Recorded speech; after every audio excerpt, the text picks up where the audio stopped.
में कोविड की मार और 2021 में कोविड की दूसरी वेव का पूरा प्रकोप। आप कह सकते हैं कि इस पैंडेमिक ने दरअसल हम सबकी जिंदगी पर एक पॉज बटन दबा दिया हो।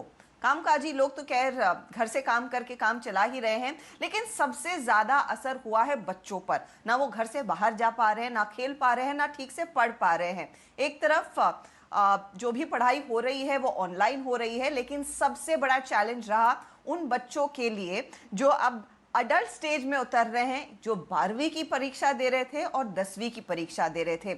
उनके लिए एग्जाम्स कैंसिल हुए। कुछ बोल रहे हैं ये एक बड़ा वरदान है, कुछ बोल रहे हैं कहां बुरे फंस गए, क्योंकि इस बारी उनको पूरा यकीन था कि जो प्री बोर्ड में नहीं कर पाए, जो पूरे साल नहीं कर पाए, बोर्ड में जरूर कर पाएंगे और बढ़िया नंबर कमाएंगे। तो उन बच्चों के लिए अब यहां से आगे की स्थिति क्या रहेगी?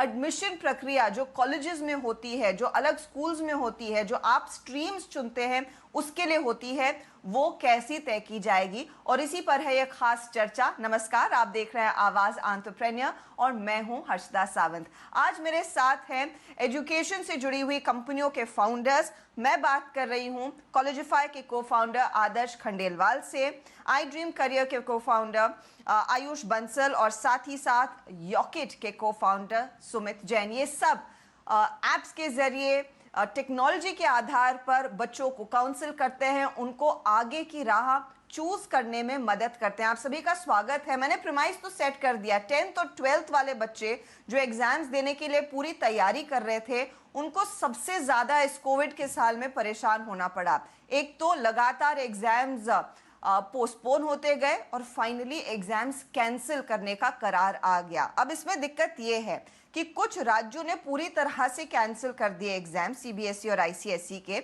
लेकिन कुछ राज्य है जो अभी भी सोच रहे हैं एग्जाम कब होगा, और कुछ ने 3-4 हैं जिनमें एग्जाम्स चल रहे हैं। उसमें बिहार है और छत्तीसगढ़ है, केरला है, जो एग्जाम्स करवाएंगे।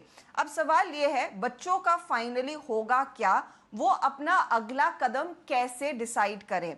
आदर्श, मैं चर्चा आपसे शुरुआत करना चाहूंगी, क्योंकि मुझे मेरे 10th और 12th के दिन याद हैं जहां पर हमने पूरे साल मेहनत की, लेकिन फाइनली 12th में बड़े अच्छे नंबर आए और फिर इवेंचुअली हमने डिसाइड किया कि कहां जाकर पढ़ना है और कॉलेज एडमिशंस उस लिहाज से हुए। लेकिन तब से अब तक कंपटीशन इनफैक्ट मल्टीप्लाई हुआ है और 100 गुना शायद बढ़ गया होगा। कितना बड़ा चैलेंज है एग्जाम कैंसिल होना, पोस्टपोन होना बार बार ओवरऑल 10th और 12th स्टूडेंट्स के लिए? Harshada, thank you for having me in the show. So, बहुत challenging situation है. Obviously, the present situation in which kids are not being able to write their exam. Indian education system is very exam centric, right? We are all geared towards studying last minute. We don't focus on our 11th grade. We are mostly working towards the competitive exams for the IITs or the NEETs. And you know, the focus in grade 12 exams isn't that high. So canceling the exam now obviously jeopardizes the process of decision making when it comes to acceptance colleges, right? Because the top institutions in the country who are fighting for 0.5% or who are fighting for 1%, right? 98% cutoffs है, 99% cutoffs है. तो किस तरीके से ये evaluation होगा? जो students entrance के लिए तैयारी कर रहे थे, who study for their board exams, right? In 1 month, 2 months before. For them, the challenge is what is going to be, how will they get a fair score? So government is, obviously the overall decision taken in this pandemic, unprecedented situation हुई है, और इसमें जो government ने decision लिया है कि बहुत friendly decision लिया है. Firstly, I'd like to congratulate the government to, take positive steps. And they've inspired obviously from the West. बाहर के देशों में US है, UK, Canada, यहाँ पे process of evaluation is mostly holistic, मतलब आपके ग्रेड 9 के भी रिजल्ट्स देखते हैं, 10 के भी देखते हैं, 11 के भी देखते हैं, एंड 11 के एंड 12 के स्कूल के ग्रेड रिजल्ट्स के बेसिस पे आपको एडमिशन ऑफर मिलता है. अब इंडियन गवर्नमेंट ने भी they are working towards closer to with the western culture in which they are evaluating how to assess the students and give them the grade, but it's obviously a very tricky situation. My recommendation for the students who are in the international admission process is, the international numbers are not very high. 3 lakh students है, right, international की तरफ, और उनका overall evaluation is, they are always geared up towards foreign education. तो उनका 9, 10, 11 के grades ठीक रहते हैं. तो जो भी predicted grades आएगा, उनको जो भी government जिस तरीके से भी evaluate करेगी, उनके requirements meet हो जाएंगे. प्रॉब्लम उनके साथ कहाँ होगी कि भाई अभी वीजाज का प्रोसेस बाकी है, जैब का डिस्कशन चल रहा है, किस तरीके से उनका ट्रैवल होगा, न्यू नॉर्म ऑफ ट्रैवलिंग क्या है, उसका प्रोसेस चल रहा है. बट जो 34-32 लाख इंडियन स्टूडेंट्स है जो अभी NEETs and IITs and all the Indian entrances and they are dependent, what and how will they get evaluated? It is a very interesting area. Some government are trying to evaluate their grade 10 results, and then they are making decisions. Some are evaluating grade 9 11 and grade 12 predicted grades. हमारे Indian education system में the largest problem is that CBSE और any of the state board, her school अपने तरीके से operate करता है, standardisation नहीं है. तो जब स्कूल ऑपरेट अपने तरीके से कर रहा है तो ग्रेड को किस तरीके से इवैल्यूएट करेंगे? My recommendation is they should hire data background research individuals with data science, and every school should see the past 2 years or 3 years of historical data कि भाई लास्ट 2 साल या 3 साल या 5 साल के डेटा के हिसाब से जिन बच्चों को 74 आया या 70 आया, जो majority of the Indian students are between the 70 and 85% range, उनको बोर्ड्स में जाके कितना मिला, and based on those assessments they should be able to come closer to a नहीं, पर आप किसी एक एल्गो पर कैसे आप ये डिसाइड करेंगे कि आगे बच्चे को कॉमर्स लेना है या फिर आगे जाकर मैं सेंट स्टीफेंस के लिए अप्लाई करूं या हिंदू कॉलेज में जाऊं या फिर मुंबई के मिठी भाई में जाऊं? ये डेटा कैसे डिसाइड करेगा? आयुष, क्योंकि आप बड़े पैमाने पर लोग को बच्चों की करियर काउंसलिंग भी करते हैं, तो मुझे सबसे पहले बताइए, इस पर मैं आऊंगी कि कैसे डिसाइड करें अब आगे क्या होगा और तरकीब क्या निकाली जाए. आप इस समय सबसे ज्यादा सवाल किससे जुड़े हुए बच्चों से सुन रहे हैं? I am sure lot of people are coming to you. So मैं एग्जैक्टली पहला पॉइंट यही बोलना चाहूंगा कि जिस दिन 31 मई और 1 जून के बाद से लेकर अब तक हमें सोने का वक्त नहीं मिला है. हमारे हेल्पलाइन हो या वेबसाइट पे क्वेरीज हो, मतलब अगर 100 बच्चे आते थे उसके पहले, तो आज की डेट में 10,000 बच्चे हमारे पास पहुंच रहे हैं. सो मैसिव स्ट्रेस है स्टूडेंट्स में, और स्पेशली मैं ये कहूंगा जो मिड इनकम फैमिली स्टूडेंट हैं या even below mid income family student, government schools में भी जो बच्चे पढ़ रहे हैं, क्योंकि हम बहुत सारे स्टेट गवर्नमेंट के साथ भी काम करते हैं, यूनिसेफ के साथ भी काम करते हैं, मैसिव स्केल पे 2 करोड़ बच्चों के साथ, हमें उनसे भी बहुत क्वेरीज आ रही हैं.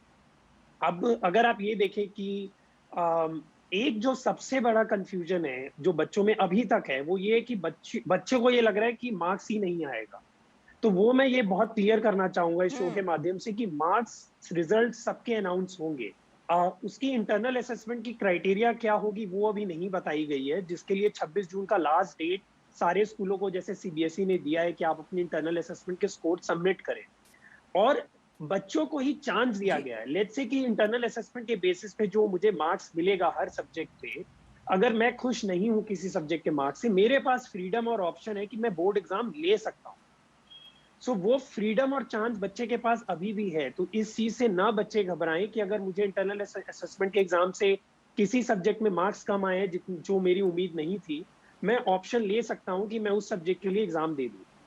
सो ये मुझे गवर्नमेंट के एटलीस्ट डिसीजन में ये बहुत अच्छा लगा कि chance of the marks selection वो बच्चे के हाथ में है.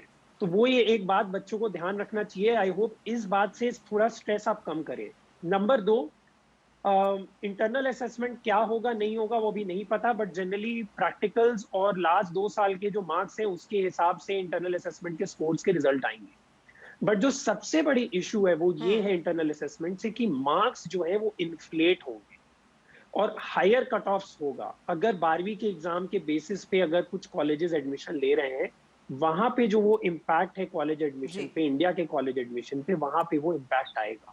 बिकॉज देखिए, बोर्ड एग्जाम तो कैंसिल कर सकते हैं, जेई, नीट, क्लैट, इस तरह के एग्जाम्स नहीं कैंसिल कर सकती गवर्नमेंट. सो जो 4 या 5 मेजर जो नेशनल एंट्रेंस एग्जाम है, आई थिंक काफी कॉलेजेस इस साल अपनी एडमिशन इनके हिसाब से लेंगे.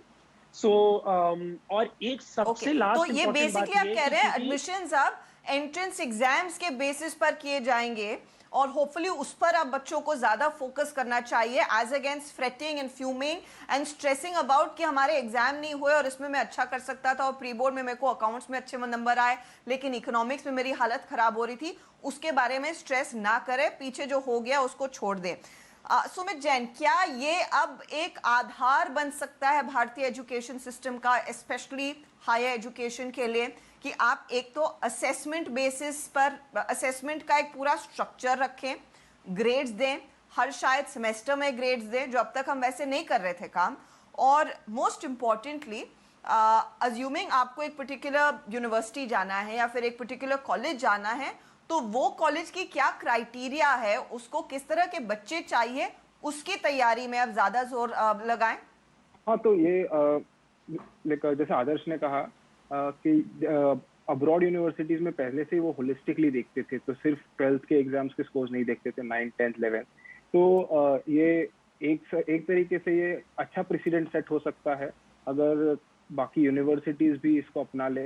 वो लोग स्टूडेंट्स को फुल राउंड द ईयर का उनका परफॉर्मेंस देखे, नॉट जस्ट 1 ईयर, उनका पहले के ईयर्स का कंसिस्टेंट परफॉर्मेंस देखे। तो एक और चीज इससे अच्छी हो जाएगी कि जो प्रेशर होता है, बोर्ड एग्जाम का जो प्रेशर है वो काफी हल्का हो जाएगा। जो एंट्रेंस एग्जाम्स का प्रेशर है, जो आपका पूरा करियर आपका वो एक दिन के ऊपर डिपेंड होता है, वो एक एग्जाम के ऊपर डिपेंड होता है, वो काफी कम हो जाएगा। तो होलिस्टिकली जब देखेंगे तो आई थिंक उसमें ये भी होगा कि जो बच्चे कंसिस्टेंटली परफॉर्म कर रहे आ रहे हैं, ऑल राउंड परफॉर्म कर पा रहे हैं, और आपने जो कहा कि स्पेसिफिक कॉलेज, स्पेसिफिक यूनिवर्सिटी के हिसाब से प्रिपेयर करे।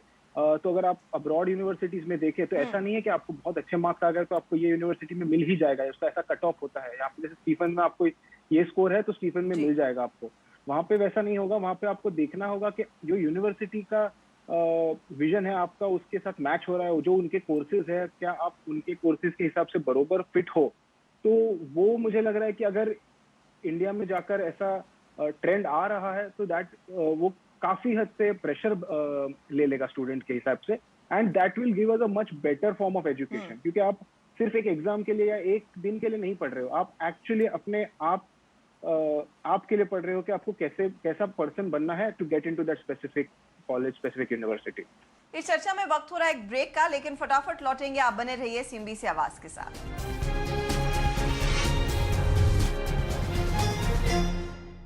वेलकम बैक, आप देख रहे हैं आवाज एंटरप्रेन्योर CNBC आवाज पर, और आज हम चर्चा कर रहे हैं कि 10th और 12th के बोर्ड एग्जाम्स जो कैंसिल हुए हैं, अब बच्चों को क्या करना चाहिए, उनके सामने क्या क्या विकल्प है, और खास तौर से कैसे स्ट्रेस को कम करें और फोकस करें ऑफ कोर्स अपनी ऑप्शंस पर और अपॉर्चुनिटीज पर। हमारे साथ आज जुड़ रहे हैं कॉलेजिफाई के आदर्श खंडेलवाल, आई ड्रीम करियर के आयुष बंसल, और साथ ही साथ यॉकेट के सुमित जैन। गवर्नमेंट स्कूल्स में जिस तरह से पढ़ाई होती है वो अलग होती है, निजी स्कूलों में बहुत अलग तरीके से पढ़ाई होती है, तो एक बैलेंस नहीं है, ये हम सब जानते हैं। वो बैलेंस कैसे क्रिएट किया जाए, आपकी क्या ओपिनियन है, और आपके प्लेटफॉर्म्स क्या उस तरफ अब बढ़ने लगे हैं? Everything has evolved, Harshada. Honestly, the way education now is more towards skill development, right? When I say skill development, if you look at the process, आप अगर अमेरिका का process, UK, Canada, कोई भी top country, top institution, Harvard, Yale, Princeton, MIT, Cornell, Caltech, these are some of the institutions which are world renowned. And the process of admission here is your academics, which play just 30% to 40% role. Then comes your profile, कि बच्चे ने क्या क्या skills दिखाया है, क्या बच्चे startup कर रहे हैं, क्या बच्चे रिसर्च पेपर कर रहे हैं, क्या उनकी रुचि किस एरिया में है, उस एरिया में हैंड्स ऑन डेवलपमेंट किस तरीके से हो रहा है।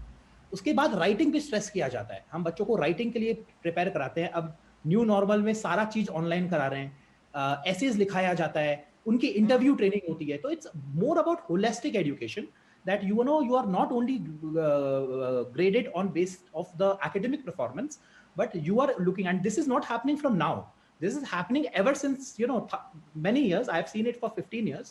We work with, I don't know, maybe 50,000 students overall, and it's a very holistic process. India now, this is huge disruption, right? Which COVID happened, second wave, exams getting cancelled. But I'm not very worried about grade 12s, right? I mean, eventually in the longer run, they will get through. Or if they have to at all, a lot of kids are coming to us with a query of a gap year. कि sir gap year करवा दो, मेरे results में मेरा बेटे का performance अच्छा नहीं आएगा, let us take one more year. Yes, you can go ahead and take the gap year, it's a great idea, but focus on your personal development. India should now take this opportunity to rework the process of admission and evaluation, because success in 21st century is not academic driven. Ayush, ये जो आप tier 2 tier 3 towns की बात कर रहे थे, जो government schools, non government schools की बातचीत हो रही थी, आपका ऑन ग्राउंड एक्सपीरियंस क्या है, और क्या बच्चों में उतनी क्षमता है कि वो सोचे कि सिर्फ मार्क्स से नहीं बट दूसरी चीज़ों पर जोर दिया जा सकता है? मुझे याद है कि कई साल पहले छोटे शहरों के बच्चे यूपीएससी को लेकर बहुत मेहनत करते थे as against the urban centres. क्या वो अभी भी ऐसा ट्रेंड है? क्या इस तरह का यूपीएससी बेस्ड तैयारी जो करते हैं, जो एक होलिस्टिक तैयारी होती है, हालांकि वो ऑफ कोर्स ग्रेजुएशन की बाद की तैयारी होती है, क्या उसको एडवांस किया जा सकता है? क्या ब्रॉडन किया जा सकता है ओवरऑल अप्रोच? मैं कहूँगा कि बहुत अलग है, और लास्ट 1 साल और आने वाला 1 साल, मतलब मैं ये कहूँगा कि नेक्स्ट 2 साल हम वर्ल्ड के सबसे बड़े लर्निंग क्राइसिस में जाने वाले हैं। अगर इंडिया का आप स्ट्रेंथ देखें बच्चों का, इंटरनेशनल यूनिवर्सिटी बाहर जाना, all of that is good, but that is not may be not even more than 5% of student strength in the entire country. That may be even large, right? US जैसे जगह में may be 2 से 3 लाख बच्चे हर साल जाते हैं। अगर आप देश की स्ट्रेंथ देखें, अराउंड 60 से 65% बच्चे जो गवर्नमेंट स्कूल में पढ़ते हैं, उनके पास मोबाइल फोन नहीं है, इंटरनेट कनेक्शन नहीं है, बैंडविड्थ नहीं है। गवर्नमेंट स्कूल के टीचर्स के पास इंफ्रास्ट्रक्चर नहीं था कि वो ऑनलाइन टीचिंग कर पाए। अगर आप महाराष्ट्र का इनरोलमेंट देखें एग्जाम्स में, वहां ड्रॉप आउट ऑलरेडी दिखने लगा। बच्चे 10वीं के एग्जाम्स में इनरोलमेंट कम हो रही है। तो ये एक बहुत बड़ा लर्निंग क्राइसिस है। बहुत अच्छी बात है, प्राइवेट स्कूल में जो बच्चे इंटरनेशनल स्कूल में जो पढ़ रहे हैं, जो इंटरनेशनल यूनिवर्सिटी में जा रहे हैं, उनके साथ भी काम करते हैं, वहां देखते हैं कि वो लोग रेडी हैं और वो लोग, उनके ऊपर इतना इम्पैक्ट नहीं आया है, राइट? बट अगर आप गवर्नमेंट स्कूल्स के बच्चों में देखें, टीयर 2, टीयर 3, टीयर 4 टाउन्स में, वहां पे बहुत ज्यादा इम्पैक्ट है, राइट? एंड लर्निंग क्राइसिस एक बहुत बड़ा लर्निंग क्राइसिस तो है। सोल्यूशन क्या होगा? सोल्यूशन क्या है, उस पर आते हैं।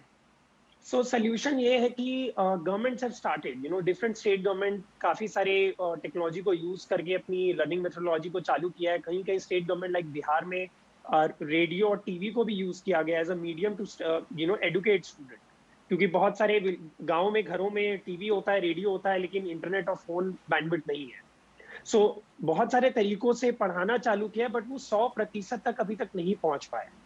और उम्मीद ये है कि मे बी नवंबर या दिसंबर तक स्कूल्स, गवर्नमेंट स्कूल्स एटलीस्ट 9वीं से 12वीं क्लास की बच्चों की खुलेगी। जो बच्चे टीयर 2, 3 प्राइवेट स्कूल्स में थे, private schools in tier 2, 3 cities, we are seeing a huge demand from them. And because college selection और एप्लीकेशन का जो विंडो है वो बहुत छोटा होगा इस साल। जिस दिन से रिजल्ट आएगा और जिस दिन कॉलेज एडमिशंस की डेट्स क्लोज होंगी, वो बहुत छोटा विंडो होगा। स्टूडेंट्स को अभी से अपना प्लान प्रिपेयर करना बहुत जरूरी है कि कौन से वो मेरे 10 कॉलेज हैं, एस्पिरेशनल कॉलेज, रियलिस्टिक कॉलेज और बैकअप कॉलेज। सुमित, आपकी एडवाइस क्या होगी going forward? Of course education system में बदलाव लाना है, वो नई एजुकेशन पॉलिसी जब से लागू होगी, होपफुली वो रिजल्ट्स लेकर आएगी, लेकिन मुझे लग रहा है उसमें 2-3 साल लगेंगे। एट द मोमेंट इस क्राइसिस को एड्रेस करने के लिए क्या बेस्ट किया जाए? आपने सही बोला, एजुकेशन पॉलिसी को टाइम लगेगा, बट आई थिंक वो जो that is a long term solution. अभी आप शॉर्ट टर्म में देखें तो गवर्नमेंट जो कर रही है वो फर्स्ट टाइम कर रही है, तो किसी को पता नहीं है कि सही क्या है, गलत क्या है, कैसी दिशा में जाएगा। जैसे आपने कहा कि क्या डेटा एल्गोरिथम डिसाइड करेगा किसको कौन से कॉलेज में मिलेगा, कौन सी यूनिवर्सिटी में मिला, वो आई थिंक वक्त बताएगा कि ये सही था कि गलत था। तो शॉर्ट टर्म में तो आई थिंक ऐसा ये देना चाहिए जो बेस्ट स्टूडेंट्स के लिए जो लीस्ट प्रेशर वाला काम हो, बिकॉज ये सारे बच्चे हैं अभी तक 10th स्टैंडर्ड 12th स्टैंडर्ड, इनको आप इतना अनसर्टनिटी देंगे तो बहुत प्रॉब्लम होगा। आई थिंक कैंसिलेशन जो हुई है एग्जाम वो काफी हद तक सही है, बिकॉज उनका जो डेट्स पोस्टपोन होते जा रहा था, स्टूडेंट्स को पता नहीं कब एग्जाम देना है, वो कांस्टेंट प्रेशर में है कि भाई पढ़ते रहे। वो आप ही स्ट्रेस सोचो तो अगर हम ये टाइम पे, हाँ, तो वो सर्टेनिटी लानी है। बस मेरे हिसाब से अभी जो करना है गवर्नमेंट को, स्टेप लेके सर्टेनिटी लानी है और सही डायरेक्शन दिखाना है स्टूडेंट्स को कि आपको ये चीजें करनी है, आपको अगर एडमिशन चाहिए तो। ये तो सरकार और अथॉरिटीज के लिए आपने एडवाइस अच्छा कर दिया कि क्लैरिटी आनी चाहिए।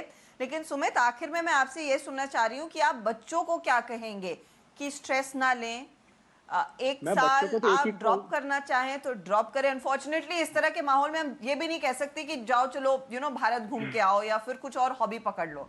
नहीं, बिल्कुल, आप भारत नहीं घूम सकते, लेकिन हॉबी तो काफी और भी कर सकते हैं। इंडोर रह के काफी नए तरीके ढूंढ सकते हैं। बट बच्चों के लिए आई थिंक सबसे फर्स्ट थिंग कहूंगा मैं कि ये 10th standard exam, 12th standard exam एक खाली पड़ाव है, माइलस्टोन है। ये कुछ आपका फुल करियर डिसाइड नहीं करता। आपको इतना स्ट्रेस लेने की जरूरत नहीं है। बहुत सारे बच्चे हम देखते हैं कि 10th के एग्जाम, 12th के एग्जाम या जो CET एग्जाम, उसके एग्जाम्स के लिए इतना प्रिपेयर करते हैं, वो बर्नआउट हो जाते हैं। और बहुत उनके लिए ये काफी एक अच्छा रिमाइंडर कॉल है कि this is not the end. This is just the start. तो आपको इंश्योर करना है कि आप आगे करियर के लिए भी एनर्जी बचा के रखें। एंड ड्रॉप ईयर, जैसे आदर्श ने कहा ड्रॉप ईयर लोग ले रहे हैं, I think it's a great thing. Drop year को यहाँ पे इंडिया में काफी लुक नेगेटिव तरीके से देखते हैं, बट ऐसा नहीं देखना चाहिए। I think students might require some time, सबको इतना क्लैरिटी नहीं होता है। You can take some drop, try out some things, explore, then again get back into education. कोई बुरी बात नहीं है उसमें। तो ड्रॉप ईयर को आप बुरी तरह मत देखिए। 12th 10th के एग्जाम फाइनल एग्जाम नहीं है आपके लाइफ के। लाइफ बहुत बड़ी आगे, आपको बहुत कुछ करना है, तो इसको लास्ट मत देखिए आप। चलिए, इसी नोट पर मैं आप तीनों से इजाजत लूंगी। बहुत बहुत शुक्रिया हमारे लिए समय निकालने के लिए। अच्छा लगा आप सबसे बात करके, और मुझे इनफैक्ट ये पूरा भरोसा है कि ये कार्यक्रम देखकर हमारे जो स्टूडेंट्स हैं, जो नई पीढ़ी है, जो थोड़ी सी परेशान रही है पिछले कुछ महीने, उनको लगेगा कि कोई नहीं, थोड़ा सा रिलैक्स करते हैं। और बहुत चीज़ें हैं दरअसल एग्जाम्स के आगे जो आप इस समय एक्सप्लोर कर सकते हैं। तो थोड़ा सा और इधर उधर ध्यान लगाइए, कुछ और चीज़ें पढ़िए, देखिए, आपको नए नए आइडिया ज़रूर मिलेंगे कि यहाँ से आगे की राह आपके लिए कितनी खूबसूरत बन सकती है। इसी के साथ आवाज़ एंटरप्रेन्योर में इस हफ्ते इतना ही। आपको हमारा कार्यक्रम कैसा लगा ये हमें ज़रूर बताएं। अगले हफ्ते फिर मुलाकात होगी। नमस्कार, टेक केयर।